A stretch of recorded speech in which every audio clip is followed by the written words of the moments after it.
అయినను ఇప్పుడు పాపము నుండి విమోచింపబడి దేవునికి దాసులైనందున పరిశుద్ధత కలుగుటయే మీకు ఫలము, దాని అంతము నిత్య జీవము. ప్రార్థన చేసుకుందాం.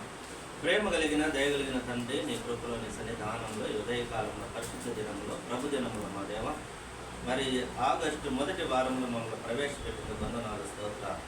వచ్చిన ప్రతి బిడ్డను మీ ఆత్మతో అభిషేకించండి మా దేవ.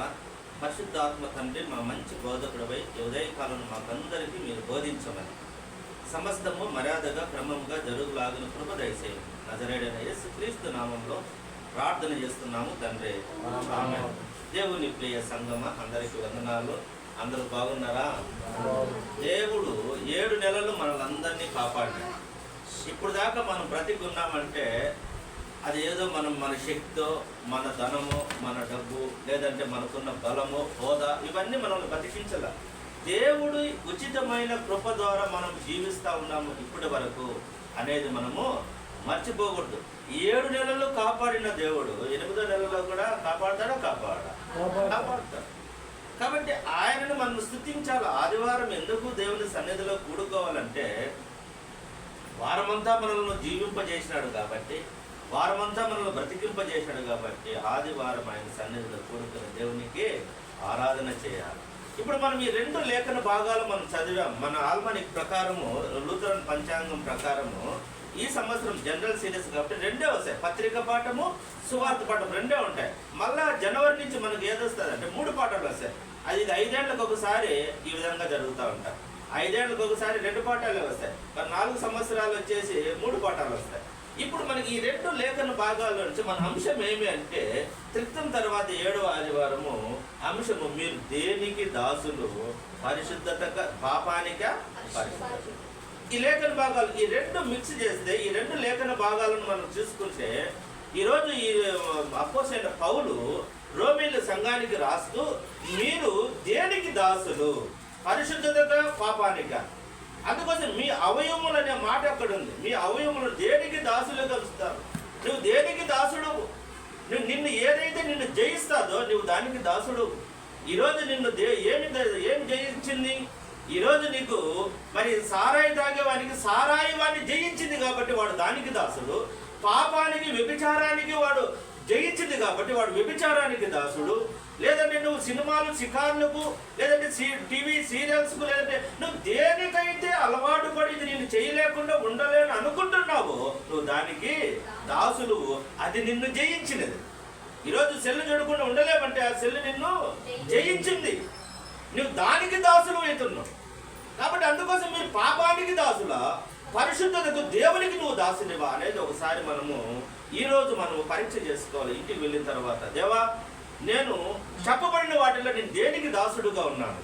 సెల్లుక, లేదంటే కుటుంబానిక, భార్యక, బిడ్డలక, లేదంటే బయట జల్సాలక, లేదంటే ఏ విషయానికి నేను దాసుడుగా జీవిస్తున్నానో ఇంటికి పోయిన తర్వాత మనం చెక్ చేసుకోవాలి. ఏదైతే నిన్ను లేకుండా ఉండలేనని నువ్వు ఫీల్ అవుతూ ఉంటావో దానికి నువ్వు దాసుడవు.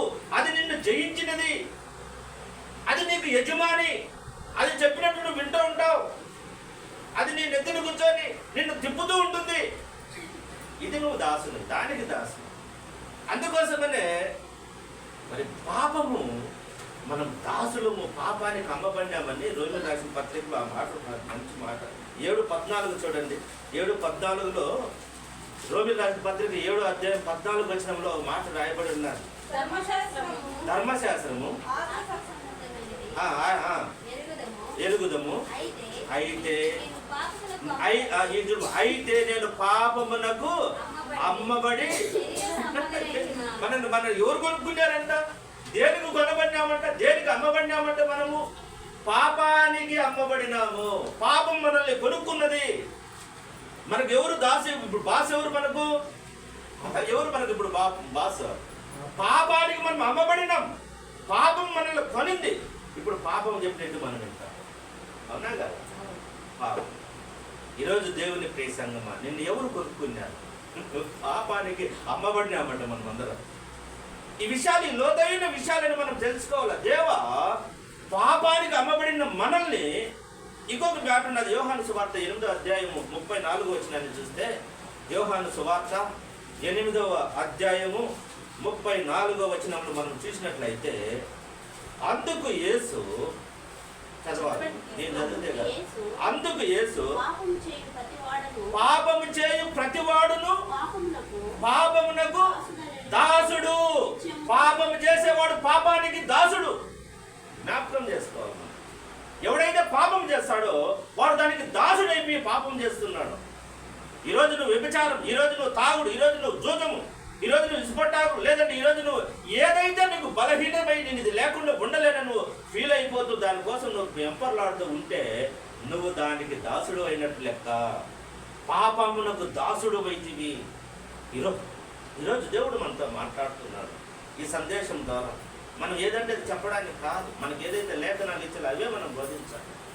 ఈరోజు మనకేమీ పరిశుద్ధతగా పాపానిగా నువ్వు దేనికి దాసుడో మనం ఇంటికి అలవాటు చేయాలి. నేను పరిశుద్ధ కార్యాలు, మంచి కార్యాలు, యేసుక్రీస్తు 10 ఆజ్ఞలకు లోబడి, లేదంటే ఆయన చెప్పిన ఆజ్ఞలకు లోబడి వాక్యానికి విధేయత చూపించి నేను బ్రతుకుతున్నానా? పాపము లోకానికి భయపడి లోకస్తులు ఏమో అనుకుంటారని లోక ఆచారాలలో నేను వాళ్ళు ఏమన్నా అనుకుంటారేమో చేయకపోతే నువ్వు లోకానికి భయపడి బ్రతుకుతూ ఉంటే, లోకముతో స్నేహము దేవునికి వైరమని మీరు ఎరగరా? లోకముతో నువ్వు స్నేహం చేస్తే నువ్వు దేవునికి వైరము, నువ్వు దేవునికి శత్రువు. లోకములో ఉండేది ఏమున్నది? జీవపుడమ్మము, నేత్రాశ, శరీర ఆశ. ఇవే లోకంలో ఉండేది. ఇవి తండ్రి నుంచి వచ్చినవి కాదు. ఇవి ఎవరి నుంచి వచ్చినాయంటే సాతాను నుండి మనకు సంక్రమించినాయి. ఈరోజు మనం జ్ఞాపకం చేసుకోవాలా. కాబట్టి ఎవరికి దాసులు అనేది ఈరోజు పాపానికి పరిశుద్ధతగా దాసులు అనేది మనం చూసుకోవాలా.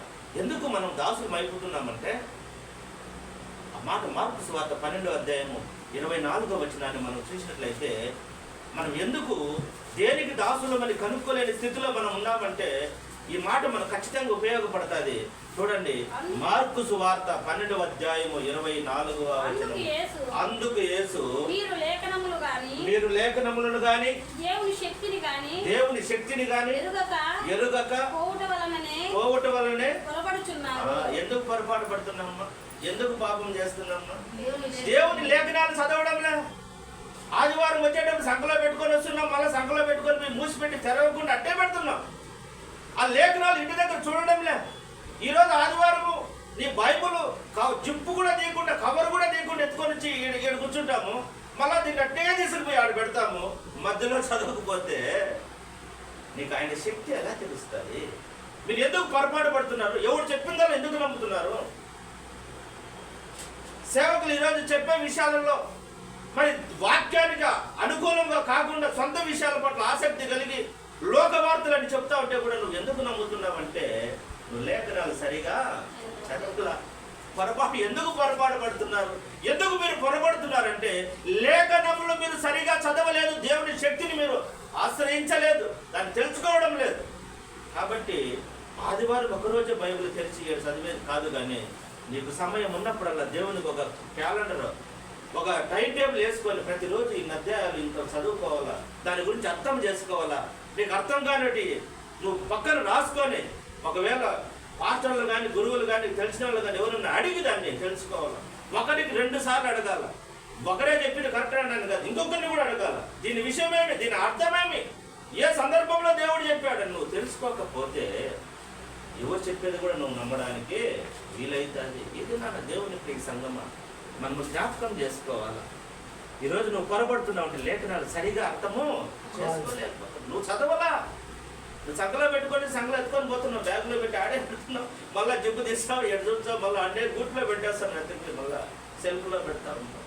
అందుకోసం నేను దేవుడు చెప్తున్నాడు, లేఖనాలు ఎందుకు జయించలేకపోతున్నామంటే పాపాన్ని ఎందుకు జయించలేకపోతున్నాం, పాపాన్ని ఎందుకు మనము అతిక్రమించి దాని నుంచి దాటుకొని వెళ్ళలేకపోతున్నాం అంటే బైబిల్ లేఖనాలను దేవుని శక్తిని మనం ఆశ్రయించలేకున్నాం. ఈ విషయాలు మనం మర్చిపోకూడదు, జ్ఞాపకం చేసుకోవాలా, చదవాలా దేవుని వాక్యాన్ని. కాబట్టి ఈరోజు రోమి పత్రికలో మనం చూసాం. రోమ పత్రికలో మొదటి పాఠంలో చదువుతున్న దాంట్లో ఏముందంటే దాని అంశం ఏమంటే, మొదటి పాఠంలో ఆ పేర 19-23 అంశంలో దాని అంతం ఏమంటే పాపాన్ని జయించాలి. దీంట్లో ఏమున్నది? పాపాన్ని జయించాలి. మనం రోమపత్రిక మొదటి పత్రికలో 6వ అధ్యాయం 19-23 వచనాలు 6 వచనాలలో మనది ఏమంటే పాపాన్ని మనము జయించాలి, పాపాన్ని జయించాలి. పాపాన్ని మనం ఎప్పుడైతే జయిస్తామో అది మనకు లోబడుతుంది. అది మనల్ని జయిస్తే మనం దానికి లోబడాల్సి వస్తుంది. ఇప్పుడు మనం పాపాన్ని జయించాలన్నా దానికి లోబడాలి. జయించాలి. పాపం అంటే ఏంది? దేవుడు చెప్పినట్టు చేయకుండా పోవడమే. ఆజ్ఞాతిక్రమమే పాపము. ప్రార్థన చేయకపోవడమే పాపము. నీ దగ్గర ఉండేది నీకు అవసరం లేకుండా, ఇప్పుడు నా దగ్గర అవసరం, నాకు అది ఉపయోగం లేదు, అది ఏదో వరకు ఉపయోగపడుతుంది, ఇవ్వకుండా దాచిపెట్టడమే పాపం. ఇవన్నీ మనం ఆలోచించాలి. పాపం అంటే ఆజ్ఞాతిక్రమమే అని మనం అనుకుంటూ ఉంటాం, లేదంటే తప్పు పనులు చేయడం. కానీ పాపములకి చాలా ఉన్నాయి. దేవుడికి చిత్తం కాకుండా మనం చేసేటివన్నీ పాపమే. దేవునికి సరిపోయినట్టు పాపం. సొంత ఆలోచన కలిగి నడుచుకోవడమే పాపం. తన సబుద్ధిని ఆధారం చేసుకున్నాడు, దాచిపోతాడు. ఈరోజు మనము ఈ అంశం ఏమంటే పాపాన్ని మనము జయించాలి. మరి యోహాను యెషయా గ్రంథం 1:18 చూస్తే ఒక మాట ఉంది. యెషయా గ్రంథం 1:18 రండి, ఈరోజు రండి, మన వివాదాలు తెలుసుకున్నామంటున్నాడు దేవుడు. పిలుస్తున్నాడు, రండి, మీకు నాకేం సంబంధం, మీరు నేను ఏం చేసినా, నువ్వు పాపం చేసినావు, అది చేసినా, ఇది చేసినావు అంటావు. యెషయా గ్రంథం 1:18 రండి, మనం కూర్చొని తెలుసుకుందాం అంటున్నాడు యెహోవా. ఈ మాట చెలవిస్తాడు, దేవుడు చెలవిస్తా ఉన్నాడు. రండి, మన వివాదము తీర్చుకుందాం. మీ పాపముల రక్తం వలన ఎర్రనైనను అవి హిమము వలె తెల్లబడును, చెంపుల వలె ఎర్రనైనను అవి గొర్రెవచ్చు వలె తెల్లవగును. రండియా, దేవుడు పిలుస్తాడు. మీరు ఎందుకు మన వివాదాలు, మా దేవుడు అట్టా ఇట్ట ఎన్ని వద్దు, దేవుడు పిలిచాడు, పంచాయతీకి పిలుస్తా ఉన్నాడు. ఏమని? రండి, మన ఇద్దరి మధ్యన వివాదం, వాగ్వివాదం, నేను ఒకటాడడం, నువ్వు ఒకటి మాట్లాడము, నేను పోయిన తర్వాత ఇంకొకటి చెప్పడము, ఇవన్నీ వద్దంటున్నాడు దేవుడు. రండి, తెలుసుకోవాలా, కూర్చొని మాట్లాడుకుందాం, రండి, మన వివాదములను తేల్చుకుందాము. నీకు నాకు మన మధ్యలో వివాదాలు ఏమున్నాయో తేల్చుకుందాం రా. నువ్వు నేను డైరెక్ట్ కూర్చున్నామంటాడు. ఎవరు పిలుస్తాడు? మనిషి కాదు, పిలుస్తాను లేదు, దేవుడు పిలుస్తాడు. రండి, ఈరోజు కూర్చున్నాం, ఈరోజు మన వివాదం కూడా తెలుసుకోవాలి. ఏం కూడా ఏమి దేవుడితో మన వివాదము ఆదివారం కూర్చొని ఏం చేయాలా? తెలుసుకున్నాం. రండి, మనం ఒక వివాదం తెలుసుకున్నాం. ఏమంటే, మీ పాపాలు ఎర్రనివైనను హిమము వలె తెల్లగా మారుస్తాను. మీ పాపాలు ఎర్రనివైనను చెంపు వలె మెరుస్తా ఉన్నా కూడా, యాడు చూసి కనపడేటిగా ఎత్తు చూపించేటిగా ఉన్నా కూడా నీ పాపాలను వాటిని గొర్రెబొచ్చు వల్ల తెల్లగా ఉన్ని మాదిరి చేస్తాను. ఎవరు చెప్తాడు? మన చేత అవుతుందా మన పాపాలు మనం కలుపుకోవడానికి? మన సట్టుకుని మరకలు పోవాలంటే తలుపులాడతాం. మన తెల్లబట్టలు కొన్ని మరకలు పోవాలంటే తలుపులాడతాము. ఏమన్నా లాండ్రీలు ఇచ్చేస్తాము. అంటే మరి రక్తము, పాపము, ఆ మైలు పోవాలంటే యేసు రక్తమే, ఇంక వేరేది మార్గము లేదు. అందుకే మీరు రండి, మీ పాపాలన్నీ నేను తీసుకొని వస్తాను. మనం కూర్చొని మాట్లాడుకున్న వివాదాలన్నీ, మనకు వివాదాలు ఉన్నాయి కదా, వివాదం అంటే నేను అవునంట, నువ్వు కాదంట, దాని వివాద పరిష్కారం చేసుకున్నాం. రండి, దేవుడు పిలుస్తావు. మరి మన దేవుడు ఎటువంటి దేవుడు చూడండి, ఎంత చక్కగా. ఎవరన్నా పిలుస్తాడా? ఎవరన్నా వచ్చి పిలుస్తాడా? అంటే దేవుడు సృష్టికర్త, మానవ మాతృమైన మట్టిలో కలిసిపోయి మనల్ని ఎంత ఆధిక్యత ఇచ్చి పిలుస్తున్నట్టు. పెద్ద మనుషులు మాత్రం పిలుస్తున్నారు, రండి మాట్లాడుకున్నాం. నువ్వు నరుడిని జ్ఞాపకం చేసుకోవడం, వాడు ఏ పాటి వాడనే కీర్తన 2వ కీర్తనలో మాట్లాడు. 8వ వచనంలో వాడు ఏ పాటి వాడు? దేవుని కంటే నువ్వు కొంచెం తక్కువనిగా చేసినావు వాడిని. దేవుని కంటే మనం కొంచెం తక్కువను. ఆయన అంటాడు, అయ్యా నరుణ్ణి, వాడు మట్టిలో కలిసిపోయేవాడిని, వాడిని జ్ఞాపకం చేసుకుని, వాడు ఏ పాటి వాడు నీ దృష్టికి, దేవుని దృష్టికి ఎందుకు నువ్వు జ్ఞాపకం చేసుకుంటున్నావు అని దేవుడు పిలుస్తా ఉన్నాడు. ఈరోజు మనం పరిష్కారం చేసుకోవాలంటే ఆ మాట అంటాడు. తీతుకు రాసిన పత్రిక అపోస్తలుడైన పౌలు తీతుకు రాస్తూ 3వ అధ్యాయం 3వ వచనంలో చూస్తే ఆ మాట ఉన్నాడు. చూడండి ఒక మాట. తీతుకు రాసిన పత్రిక అపోస్తలుడైన పౌలు 3వ అధ్యాయం 3వ వచనం. తీతు ఎందుకనగా మనము కూడా మునుపు అవివేకులము, అవిధేయులము, మోసపోయిన వారము, నానా విధములైన దురాశలకును భోగములకును దాసులమై ఉండి దుష్టత్వమునందు అసూయందును కాలం గడుపుతూ అసహ్యులమైతిమి ఒకరినొకడు ద్వేషించుకుంటూ ఉంటిమి. ఇక్కడ ఏం చెప్తారంటే మీ ఎందుకయ్యా మన వివాదాలు తీర్చుకునేదానికి దేవుడు పిలుస్తాడంటే ముందు మనం అవివేకులుగా ఉన్నాము, అవిధేయులుగా ఉన్నాము. మళ్ళీ ఏం చెప్తాడు ఇవన్నీ చెప్తా అవివేకులము అవిధేయులము మోసపోయిన వారము దురాశులకును భోగములకును దాసులమై ఇంటిమి. భోగాలు అనుభవించడానికి జల్సాలు చేయడానికి దాసులమై మనం ఎవరికి దాసులమై ఉన్నాము? అవివేకానికి మూర్ఖత్వానికి దాసులమై ఉన్నాము. ఆయన పిలుస్తాడు మీరు రండి ఇవన్నీ తెలుసుకున్నాం, మీరు మీ పనులన్నీ మీరు ఏం చేస్తారని మీకు చూపిస్తాను నేను అంటాడు. మీకు ఎక్స్రే తీస్తారా అండి, మీరు బయట ఏం బాగున్నారో మీరు లోపల ఏమేమున్నదన్నీ ఎక్స్రే తీసి కనపడిపోతాయి రండి అని పిలుస్తాడు. ఎవరు పిలుస్తాడు? దేవుడు. మీరు మునుపు అవివేకులు అవిధేయులు మోసపోయిన వారు భోగములు యందు ఆసక్తి కలిగిన వారు. మరి ఇంకా చూడండి అవిధేయులు మోసపోయిన వారు నానా విధములైన దురాశలకు దాసులమైన దుష్టత్వం నందు అసూయను కాలం గడుపుతూ ఈ దుష్టత్వము అసూయ చేత కాలం గడుపుతా ఉన్నామంట. ముగింపు పడకల వాటిని కొనసాగిస్తూ వాటిల్లోనే కాలం గడుపుతూ టైంపాస్ చేసుకుంటా ఉన్నాం. గెటల్లో మంచి విషయాల పట్ల కాదు చెడ్డ విషయాల పట్ల కాలం గడుపుతూ బ్రతుకుతా ఉన్నారు. మనల్ని రండి మీకు చూపిస్తా. మన పంచాయతీ ఇప్పుడు నా మీద ఎందుకు మీరు సరిగేది, మీరేం చేస్తారో నీకు చూపిస్తాను మీకు అంటున్నాడు దేవుడు. ఇవన్నీ చేస్తారు కాబట్టి మీరు రండి మీకు చూపిస్తా, వాటిని మీరు జయించండి అని చెప్తూ దేవుడు చెప్తున్నాడు.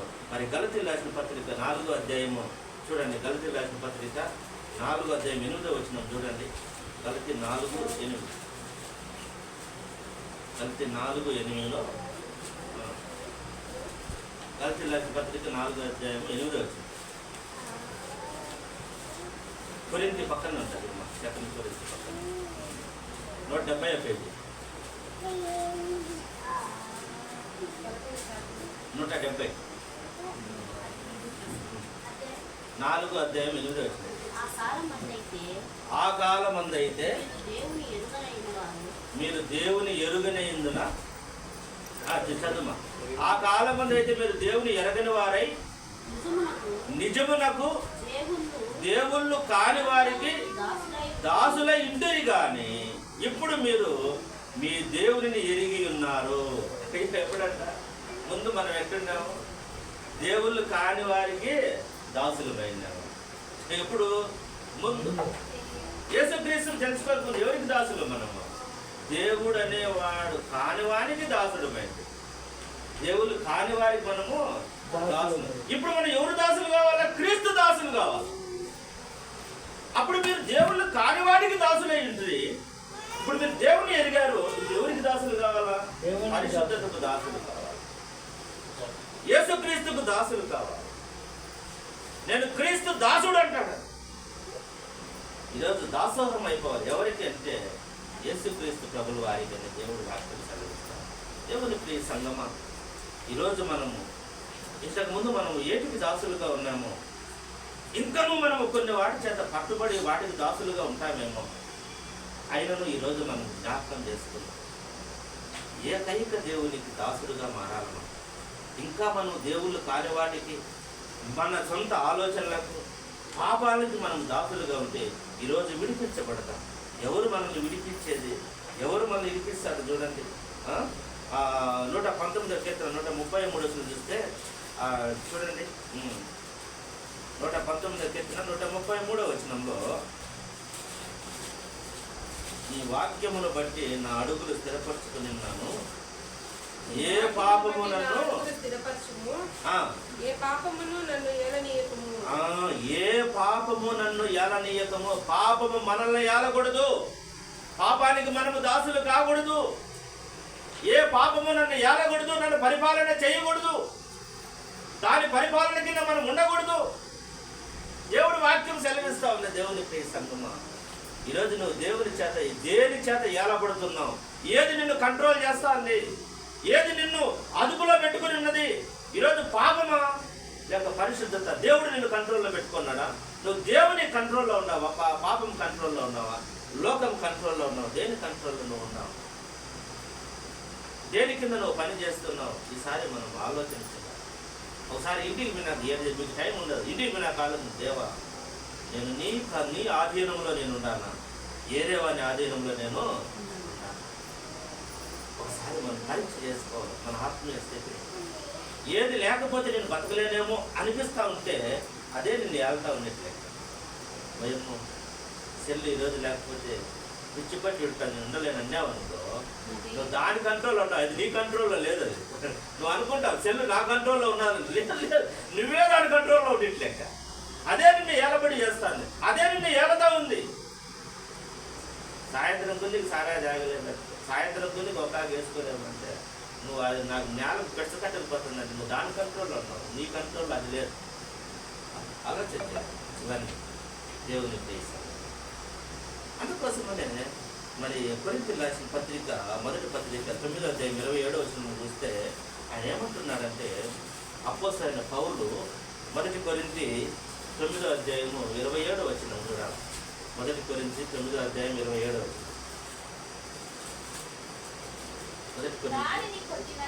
గాలిని కొట్టినట్లు పోట్లాట లేదు, కానీ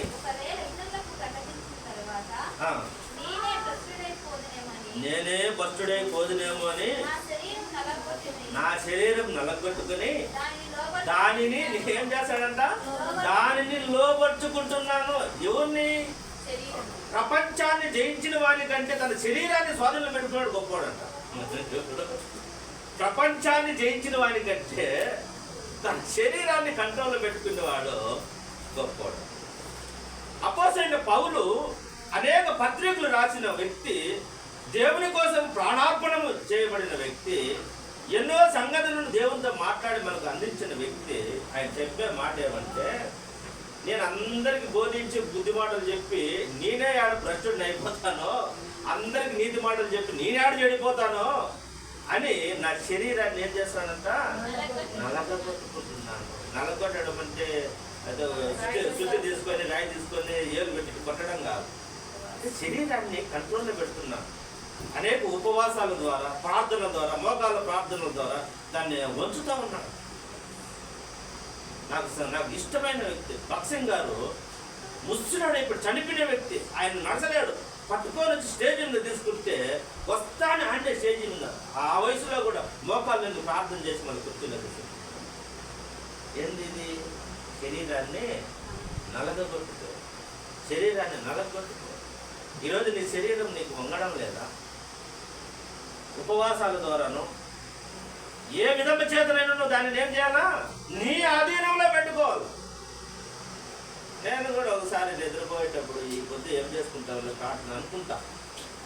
ఈరోజు రెస్ట్ తీసుకుని వచ్చిపోయినాలే, 4 గంటలకు లేయకూడదులే అనుకుంటా మనసులో. ఏమో వచ్చే పండుకున్నాం లేని పండుకుంటా. ఏడు పండుకొని సరే లేపుతారు, లేపినట్టే ఉంటుంది, లేయన్నింటే ఉంటారు. అలసిపోతుంది ప్రాణం. రోజు 4కు లేచి ఉండాలంటే, ఒక రోజు అలసిపోయినప్పుడు ఏదన్నా పండుకున్నావులంటే, నువ్వు పండుకుంటే నీ వాళ్ళ కోసం ఎవడు ప్రార్థన చేస్తారు? నీ సంఘం కోసం. నువ్వేం నిద్రపోతావు? నువ్వు నిద్రపోయి వాళ్ళు నిద్రపోతే పరిస్థితి ఎలా? ఎట్లా? నువ్వు లే నిద్ర. పొద్దున కూడా అట్టే అనుకున్నా, రాసుకోవాలా అని. సాయంత్రం రాసుకున్నా, నిన్నంతా చెట్లు ఇవి వచ్చిన అలసిపోయింది, అంతా తిరిగి ఆడించేటప్పుడు 9 అయిపోయింది అట్లా అనుకుంటే ఆడాయినా లేయాల్సిందే. ఈ శరీరముకు ఆత్మకు వైరం అంటారు. శరీరం చెప్పినట్టు ఆత్మ లేదు, ఆత్మ చెప్పినట్టు శరీరం వినదు. శరీరం ఏమంటారు? పండుపోయే స్వామి ఏం చేస్తావు అని ప్రార్థన అంటారు. ఆత్మ ఏమంటారు? లేయి, నీ శరీరాన్ని లేపు అంటారు. ఈరోజు నువ్వు దేనికి దాసులు? నీ శరీరాన్ని నీ కంట్రోల్లో పెట్టుకో, ఆత్మ కంట్రోల్లో, పరిశుద్ధ కంట్రోల్లో పెట్టుకో. దాని కంట్రోల్లోకి నువ్వు వెళ్ళవద్దు. ఈరోజు దేవుడు మనందరితో మాట్లాడుతున్నాడు.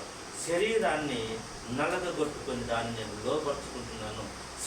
సర్వ శరీరంలో లోపరుచుకున్నాడు. యాకోబు రాసిన పత్రికలో మాట ఉన్నది 3:2. సర్వ శరీరాన్ని, ఒక శరీరాన్నే కాదు, ఒక మోకాలనే కాదు, సమస్తాన్ని నేను లోపరుచుకుంటున్నానని యాకోబు రాసిన పత్రిక 3వ అధ్యాయం 2వ వచనంలో మాట ఉన్నది. అనేక విషయములలో మనమందరం తప్పిపోతున్నాము. ఎప్పుడైనా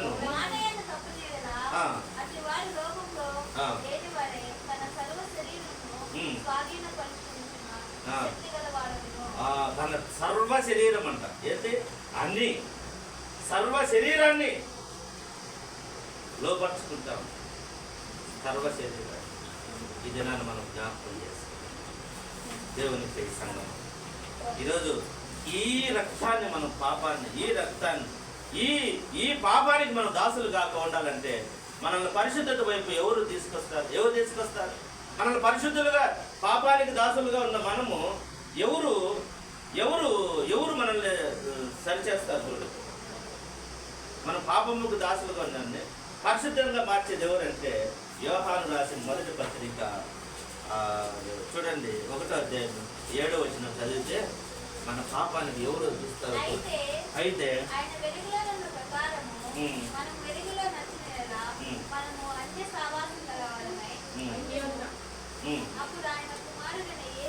అప్పుడు ఆయన ఈ కుమారుడైన యేసు రక్తము ప్రతి పాపము నుండి మనల్ని ఏం చేస్తుందంట? యేసు రక్తము ప్రతి పాపము నుండి మనల్ని పవిత్రులు. ఈరోజు మనము పవిత్రులకు చేసే మనం పాపానికి దాసులుగా ఉంటామా? అందుకోసమనే నీవు పరిశుద్ధతకి పాపానికి దాసులుగా ఉంటే దేవుని నీతి నీ మీద పెత్తనం చేయడు, మళ్ళా నీ జోలికి రాదు. మనం అనుకుంటాం దేవుడు నన్ను కాపాడొచ్చు కదా, దేవుడు నన్ను అడిగించవచ్చు కదా, నేను పాపం చేస్తాంటే వద్దని చెప్పొచ్చు కదా. ఈ పంచాయతీలు ఏముండవు. నువ్వు పాపానికి దాసుడు అయితే దేవుని నీతి నీ మీద పెత్తనం చెలాయించదు, నీ జోలికి రాదు, నీ ఇష్టం వదిలేస్తుంది. మనం చాలా మంది అనుకుంటారు దేవుడే నన్ను పాపం చేస్తానా ఏదో రోజు నన్ను పట్టపస్తాలి అనుకుంటారు. ఏం పట్టకురాడు ఆయన. ఎందుకంటే నువ్వు ఆయనకు పాపానికి దాసుడుగా ఉన్నావు, సాతానుకు దాసుడుగా ఉన్నావు. అప్పుడు నీ మీద పెత్తనం, నీతి నీ మీద పెత్తనము చేయదు, నీతి నీ జోలికే రాదు. ఎందుకంటే నువ్వు పాపానికి దాసుడుగా ఉన్నావు, దాని మాట వినుపు అంటాడు దేవుడు. అదే నువ్వు నీతికి నువ్వు దాసుడుగా ఉంటే, పరిశుద్ధతకు నువ్వు దాసుడుగా ఉంటే, యేసుక్రీస్తుకు నువ్వు దాసుడుగా ఉంటే సాతాను నీ మీద అధికారము చెలాయించలేదు. ఇది బాగా గుర్తు పెట్టుకోవాలి. చాలా మంది నన్ను అడుగుతూ ఉంటారు, మా పిల్లోడు చెడిపోతాడు, వాని కోసం ప్రార్థన చేయంటే వాడికి చెప్పకూడదా, సంఘానికి రాచి చెడ్డ పనులన్నీ చేయకుండా అని చెప్తే ఎప్పుడో ఒకసారి మార్తాలను వాడే బుద్ధి తెచ్చుకుంటే వాడు సాతాను ఏలుబడిలో ఉంటే దేవుని నీతి వాడిపైన ఎందుకుంటారు? అధికారం చెలాయించదు, దాని జోలికి పోదు, వాని జోలికి. ఈరోజు దేవుడికి సంఘం మనం జ్ఞాపకం చేసుకోవాలి. నువ్వు ఎవరికి దాసులు? పాపానికి పరిశుద్ధత అనేది మనకు రోమిలు రాసిన పత్రికలో దానిని మనం పాపాన్ని జయించాలని దేవుని వాక్యం ఇక్కడ సెలవిస్తూ ఒక మాట ఉన్నది, చెప్తాను మాట. చివరిది నేను చదివి నేను వినిపిస్తాను. ఏలయనగా పాపము వలన వచ్చు జీతము మరణము, అయితే దేవుని కృపావరం మన ప్రభుని యేసుక్రీస్తునందు నిత్య జీవము. ఈరోజు నువ్వు పాపానికి దాసుడు అయితే దాని అంతమేమి? మరణం. మరణం అంటే నరకం, అగ్నిగుండం, పాతాళం. పురుగు చావదు, అగ్ని ఆరదు, ఆ ప్రదేశానికి వెళతాం.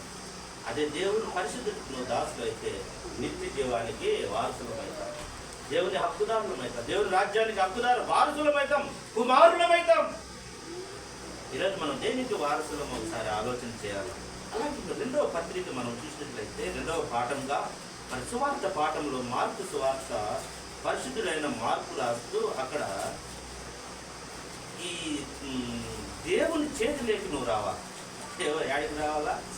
మనం 8వ అధ్యాయం 1-9లో మనకి ఏమంటే ఇక్కడ మనకు అంతకుముందు 6వ అధ్యాయంలో 5 రొట్టెలు 2 చేపలు అనేది 4 సువార్తల్లో రాశారు. దాన్ని ఈ మాట 4 సువార్తలు రాశారు. ఏది 5,000 మందికి భోజనం పెట్టారు చిన్నపిల్లల దగ్గర.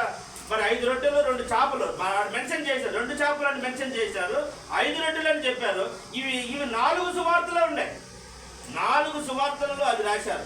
ఏమంటే ఆ విషయము 4 సువార్తలు అంటే మార్కు మరి 6:35-44 వరకు ఉన్నది, మత్తయి 14:10-21 వరకు ఉన్నది, లూకా 9:10-17 వరకు ఉన్నది, అలాగే యోహాను సువార్త 6:1-14 వరకు. ఇవంతా 5 రొట్టెలు 2 చేపలు 5,000 మందికి పెట్టిండేది అక్కడ జరిగింది. జరిగినా కూడా అపనమ్మకము అవిశ్వాసంతో ఉన్నారు. ఎవరు ఉన్నారు? శిష్యులు. ఇప్పుడు మళ్ళీ ఇంకొక దగ్గరికి వచ్చింది. ఎక్కడికి వచ్చిందంటే వేరే ప్రాంతానికి వచ్చినప్పుడు ఆయన చెప్తూ ఆయన ఎక్కడికి చెప్తారంటే ఈ డెకపోలి అనే ప్రాంతానికి వచ్చారు. జక్కపోలి ప్రాంతంలో వాడు దయ్యం పట్టిన వాడికి దేవుడు ఎవరు చెప్పుదురు అంటే నేను జక్కపోలి అక్కడల్లా ప్రకటిస్తాడు 5వ అధ్యాయం. ఆ ప్రకటించిన వాడి కాడికి రెండోసారి యేసుక్రీస్తు అక్కడికి పోయినప్పుడు ఆయన మాటలు వినడానికి వేల మంది వచ్చేసారు. అంతకుముందు అంతమంది రాల. రెండోసారి పోయినప్పుడు దైవ కుమారుడు వచ్చినాడని వేల మంది వచ్చిన వాళ్ళు 3 రోజులు బోధించిన తర్వాత మళ్ళా వాళ్ళకు ఆహారం పెట్టాలి. ఆయన కరుణ చూపించే దేవుడు, ఆయన ఉత్తమాడని చెప్పి పంపించేవాడుగా. నాకు కూడా ఇది చదివినప్పుడు రాత్రి నాకు బోధపడింది ఏంటంటే మనం కూడా ఎందుకు వాక్యం చెప్పిన కొన్ని సంఘాలు అన్నం భోజనం పెట్టి పంపిస్తాయి మధ్యాహ్నం అంటే ఇదే దానికి ప్రధాన కారణం. రాత్రి అనుకుంటాను కాకపోతే మనకు 11 టైం మనం ఏం చేయలేము. నాకు మన 7 ఉంటే నాకు ఇంకోటి పోతాడని వెళ్ళిపోతాడు. అని దేవుడు కనికరి పడినాడు. మూర్చపోతారు. ఆ శారీరక బాధను కూడా అర్థం లేదు. ఎందుకంటే ఆయన మానవరీత్యా ఈ లోకంలో జన్మించినాడు. మానవునికి ఏ బాధలు అయితే ఉన్నాయో అన్నీ ఆయన అనుభవించాడు. పాపం చేయకుండా ఆయన పాపాన్ని జయించినాడు. ఆ రోజు వాళ్ళ దగ్గర ఎన్ని తీసుకొచ్చినాడంట. తీసుకొచ్చి వాళ్ళకి 5,000 మంది పెట్టినప్పుడు ఏం కావాలంటే మనకు దగ్గర 200 దినారాలు కావాలయ్యా అన్నాడు. ఎన్ని దినారులు? 200 దినారాలు. అప్పుడు రోజుకు 1 దినారం కూలి ఉండింది. ఎప్పుడు ఏ స్వామి పనికి పిలిస్తే దాచేదట్లా నీకు రోజుకు ఒక కూలి ఇస్తా, పొద్దున్న సాయంత్రం దాకా 1 దినారం అంటే ఒక మనిషి దిన కూలి అంతా 200 కూలీలు అయితే ఆ 5,000 మందికి అన్నం అవుతుంది. ఈరోజు ఒక బేల్దారికి ఎంత? 11. లేదంటే ఇంకొక కూలి మనిషి కూలి చేసే వాళ్ళ పని అయితే 500 ఇస్తాం. 5 కదా కూలి 700. అప్పుడు 700 ఇంటూ 200 వేస్తే 9. మరి 500 చేసిన 1,00,000 అయింది. అంటే 5,000 మందికి అన్నం పెట్టాలంటే 1,00,000 రూపాయలు ఆ రోజే అయింది. ఒక దిన కూలి, ఒక మనిషి కూలి చేసి ఒక కూలి అంతా అయ్యా 5,000 మందికి ఇంత జనాలకు అన్నం పెట్టాలంటే మనకు దగ్గర 200 దినారాలు అవుతుంది అన్నప్పుడు మీ దగ్గర ఏమున్నదో అది తీసుకురండి అన్న. ఆడైతే 5,000 మందికి మరి చిన్నపిల్లల దగ్గర ఉన్నాయి. ఇక్కడైతే మీ దగ్గర అంటే అప్పుడు జరిగింది చూసి కూడా శిష్యులు ఈరోజు కూడా బాధపడతారు, భయపడతారు. అప్పుడు జరిగింది చూసినారు కదా 5,000. మరి రెండోసారి ఈ 4,000 మందికి పెట్టలేదంటే వీళ్ళు ఎందుకు అపనమ్మకంగా ఉన్నారు? మనం కూడా అంతే. ఒకసారి దేవుడు మనల్ని సహాయం చేశాడు, రెండోసారి చేస్తాడా చేయడాన్ని మళ్ళీ అపనమ్మకం ఎలాగొస్తుంది? ఒకసారి అనుభవించినాము, ఒకసారి దేవుడు చేసిన పనులు మనం అన్ని చూసాము, మళ్ళీ ఒకసారి వీళ్ళు అనుమానం పడితే దేవుడు చెప్తున్నాడు మీ దగ్గర ఎన్ని ఉన్నాయంటే 7 రొట్టెలు ఉన్నాయన్నారు, కొన్ని చిన్ని చేపలు అన్నారు. ఎన్ని సంఖ్య చెప్పరు, కొన్ని చిన్ని చేపలు, ఇవి నా దగ్గరికి తీసుకురండి. ఆయన చేతుల్లో పడితే ఆయన విరిస్తే అభివృద్ధి వచ్చింది, సమృద్ధి వస్తుంది. ఈరోజు నీ దగ్గర 1 రూపాయి కానీ 10 రూపాయలు కానీ దేవుని చేతుల్లో పెట్టాలి. దేవుని చేతుల్లో పెట్టాలంటే నాకెంత చేయకుండా కానుకలు వేయమని కాదు, నీ ఇంటిలోనే నువ్వు ప్రార్థన చేసుకోవాలి. దేవా నా మొదటి జీతం దీన్ని నువ్వు ఆశీర్వదించు, నా ఖర్చులకు ఉపయోగించుకోవడానికి నువ్వు ప్రార్థన చేసుకోవాలి. దేవుడు దాన్ని ఆశీర్వదిస్తాడు. అంటే దేవుని చేతికి నువ్వు ఇవ్వాలి. దేవుని చేతికి ఏంటంటే నాకు ఎంత పెద్ద నాకు కాన్ఫిడెంట్ లేచేయండి అని కాదు, అది కాదు సమస్య. అంటే నీ సమస్యను, నీ రోగాన్ని, నీ ఇబ్బందిని, నీకున్న మంచితనాన్ని, లేదంటే నీకున్న గౌరవాన్ని, నీకున్న డబ్బును, సంపాదన ఏదైతే నువ్వు కలిగి ఉన్నావో అది సమస్య కానీ సంతోషం కానీ ఏదైతే నువ్వు కలిగి ఉన్నావో అది దేవుని చేతికి ఇస్తే దాన్ని అభివృద్ధి పరుస్తాడు. అది మనం నేర్చుకోవాలి. అంటే దేవుని సన్నిధికి తీసుకురావాలి. నీ ప్రాబ్లం దేవుని సన్నిధికి తీసుకురావాలి. నీ సంతోషాన్ని దేవుని సన్నిధికి తీసుకురావాలి. దేవా ఈరోజు నాకు సంతోషం ఇచ్చావు, ఈరోజు నాకు మంచి పని చేశావు. వారం నుంచి బండి లేదు, తిరగాలంటే రాత్రితో లైట్ పడుతుంది, ఇబ్బంది పడతావు. ఈరోజు సెకండ్ హ్యాండ్ బండి దేవుడు సాయం చేయాలి. సెకండ్ హ్యాండ్ నా బండి స్టార్ట్ కదా, ఒకసారి దొబ్బు చేసి స్టార్ట్ అవుతుంది, లైట్ పడదు, ఆరన్ పడదు దానికి. పాపం అది ఎన్ని రోజులు సేవ చేసిందో పరిచర్యలు నాకు తోడు. 2002 నుంచి అంటే 23 ఏళ్ళు దాని వయసు. నిన్నటికి ఒకటి ప్రయాణాలు. మరి పవన్ బండి వాడుతున్నా బాగా, దేవుని పరిచయం వేరే బండి వాడుకుంటారు, స్కూటీ వాడుకుంటారు. అంటే దేవుడి దగ్గర నీ సమస్య తీసుకుపోవాలి. దేవా నేను నీ సేవ చేయాలంటే నాకు కష్టంగా ఉన్నది, ఈరోజు దేవుని సన్నిధికి నువ్వు తీసుకురా. 7 గంపలు మిగిలినాయంట. ఏంది 7 రొట్టెలు ఏంది తినేసి అందరూ తినేసి. మత్తయి సువార్తలో స్త్రీలు పురుషులు కాకుండా 4,000 మంది ఉన్నారు. మరి మార్కులో 4,000 మంది అని రాశాడు. ఏదేమైనా అక్కడ 7 గంపలు ఇక్కడ 7 గంపలు మిగిలినాయి అంటే అభివృద్ధి. ఎలాగొస్తారు? నువ్వు దేవుని సన్నిధి తీసుకో. నీ రూపాయే కానీ ఈరోజు ఈ నెలలో అంతే ఖర్చులన్నీ మీరు 2 రూపాయలు మిగిలింది, 50 రూపాయలు, 10 రూపాయలు, 1000 రూపాయలు, 2000 మిగిలింది. దేవా, దీనితో నా నెలంతా నేను ఎలా గడపాలి? నువ్వు ప్రార్థించు. దేవుడు నేను దాన్ని ఆశీర్వదిస్తాడు. ఇంకా టీవీలో మాది కొంతమంది చెప్తారు, మీ బంగారు మీ డబ్బులంతా టీవీ ముందు పెట్టింది మేము ప్రార్థన చేస్తారంటే అవిగా దేవుడిని ప్రార్థన చేయాలి. అదంతా ఆచారబద్ధమైనది. అవి కాదు వాక్యం. అందుకోసమని నేనేం చెప్పిన మొదటనే, వాక్యము చదవకపోవడం వల్ల పొరపాటు చేస్తారు చాలామంది. దేవుని శక్తిని ఆశ్రయించింది. మార్కు 12:24లో ఆ మాట చెప్పారు. మనం వాక్యాన్ని బాగా చదవాలి, వాక్యాన్ని బాగా వినాలి, చదవాలి. చెప్పింది అలాగ ఉందో లేదో అని ఇంటి మీద చెక్ చేసుకున్నప్పుడు మనం దేవుని సన్నిధిలో అభివృద్ధి చెందుతాం, మల్టిప్లై అవుతుంది. దేవుడు ఆశీర్వదించాడు. ఈరోజు నువ్వు దేవుని సన్నిధికి నీ సమస్యను తెస్తావా? నీ ఇబ్బందిని దేవుని సన్నిధికి తీసుకురావాలని దేవుడు కోరుకుంటూ ఉన్నాడు. మరి జక్కపల్లుడు అందరూ వచ్చేసినారు అందరూ. కాబట్టి నీకు ఇతరులకు పెట్టే గుణం రావాలి. ఇతరులకు ఏం పెట్టాలా? పెట్టే 5 రొట్టెలు వాడు పెట్టకుండా ఉండింటే, ఈయకుండా ఉండింటే, నాకే లేదు తిండి లేకుండా 5 రొట్టెలు ఆయన ఇంతమందికి ఏడ సరిపోతుంది. వాడు ఈయకుండా ఉండింటే, వాడు తినేసి ఉండింటే, అది తినేసి ఉంటే అంతా రా ఇచ్చినాడు కాబట్టి ఎక్కువ అయ్యింది. కొంతమంది వారి కడుపే వారి దేవుడు అనుకుంటారు. ఎవడికి దాసుడంట? వారి కడుపే దేవుడు. ఆ మాట ఫిలిప్పీయుల పత్రిక 3:19 చదవంటే నేను చెప్పేది కదా, దేవుడే రాయించిన కడుపే వాళ్ళ దేవుడు అంట. కడుపు తింటే కైలాసం తింటా ఉంటారు పల్లెల్లో. 3:19.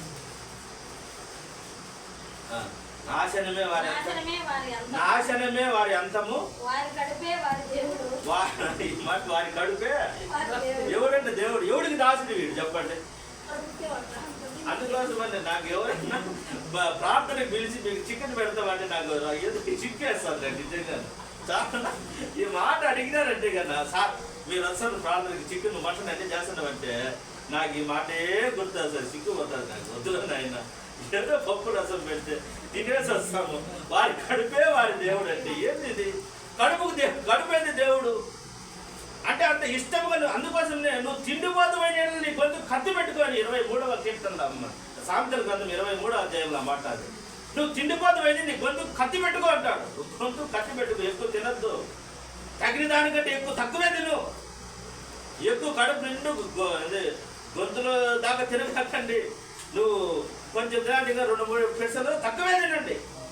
కడిపేవారు దేవుడు. ఇప్పుడు ఎవరికి దాసుడు చెప్పండి? వీళ్ళు ఎవరికి మా దాసుడు? వాడు కడుపునే దేవుడుగా చేసుకున్నాడంటే ఇక మా యేసుక్రీస్తుని ఏం వెంబడిస్తాడు? కాబట్టి ఏం తింటాం ఏం తాగుదామని ఆ మాట మత్తయి సువార్త 6వ అధ్యాయంలో ఆ మాట అది. ఏమి తిందుమా ఏమి తాగుదుమా ఏమి ధరించుకుందుమా. ఏం తినాలి? నిద్ర లేచాడు మరి ఒకటే ఆలోచన, ఏం కూర చేయాలా, ఏం తినాలా, పొద్దున ఏం చేయాలా, టిఫిన్ ఏం చేయాలా, రాత్రికి ఏం చేయాలా, ఇదే ఆలోచన. ఆలోచన ఏం బుక్ చదువుతాం, ఏ పాట నేర్చుకుందాం, ఏ బైబుల్ చదువుతాం, ఇంత ఆలోచన ఎందుకు రావడం లే? ఈ ఆలోచన బయటలో ఏం తిన్నాం ఏం కూర చేస్తాం ఇదే బదులు ఏం ప్రార్థన చేస్తాం, ఏ కొత్త పాట నేర్చుకుందాం, ఏ బైబుల్ చదువుతాం, దీని గురించి ఏ ఆలోచన ఉన్నది? అందుకోసం మొదట నా రాజ్యాన్ని నా నీతిని వెతకండి, ఇవన్నీ ఆటోమేటిక్గా మీకు. కాబట్టి దేవుని సంగమం మనం ఇతరులకు పెట్టేవారిగా ఉండాలి, ఇతరులకు పెట్టేవారిగా ఉండాలి. మనం ఇతరుల దగ్గర ఎప్పుడు ఆశించేవారిగా ఉండకూడదు. అందుకోసం ఈడి మీకు ఇవ్వబడుందండి దేవుడు. మీకు ఇవ్వండి, మీకు ఇవ్వబడు. మీరు బిగబడితే రాదు, బిగబడితే ఇస్తా ఉంటే నేను ఇస్తాను. రైల్వే స్టేషన్లో వెయిట్ మెషిన్ ఉంటుంది, పిల్లలు ఎక్కి తొక్కుతూ ఉంటారు, వస్తుంది అది వెయిట్. దాంట్లో రూపాయలు 5 రూపాయలు కాయిన్ వేస్తేనే బయట వచ్చేది. ఇక్కడ కూడా అంతే, నువ్వు ఎవరికైనా పెడితే దేవుడు నీకు సహాయము చేసే. నువ్వు బిగబడితే అది రాదు, వెయిట్ మాదిరి అంతే. ఎగిరి ఆలోచన చేసి బయటకు వచ్చేయాలి. నువ్వు ఇస్తే, నువ్వు రూపాయి వేస్తే నీకు వెయిట్ వస్తావు. ఇక్కడ కూడా నువ్వు ఇతరులకు పెట్టాలి. నువ్వు కలిగిన దాన్ని ఎవరికైనా ఆశించిన దాన్ని ఆహారం పెట్టాలి. అందరికి ఎవరికైనా కూడా నువ్వు ఆశ కొలిచే ముందు తెచ్చడానికి తర్వాత దేవుడు నువ్వు ఈ రోజు పెట్టి అన్నం నీ బిడ్డలకు ఎక్కడో దొరుకుతారు. ఈ వాడు పెట్టోడే నీకు పెట్టాలని అవసరం లేదు. నీకు దేవుడు నువ్వు దగ్గరే చేస్తాడు. కాబట్టి ఈ విషయాలు గుర్తుపెట్టుకున్నాను. ఈరోజు మన అంశమేమి, మీరు దేనికి దాసులు, పాపానిక కడుపు కడుపు దాసులు కాదు. తిండి కోసం ఎక్కువ ప్రియారిటీ ఇవ్వద్దు. తినడానికి కాకుండా బతకడానికి తినాలి. తినడానికి తినాలి, తినడానికే బతకదు. కాబట్టి ప్రియారిటీ చెప్తా ఉంటా.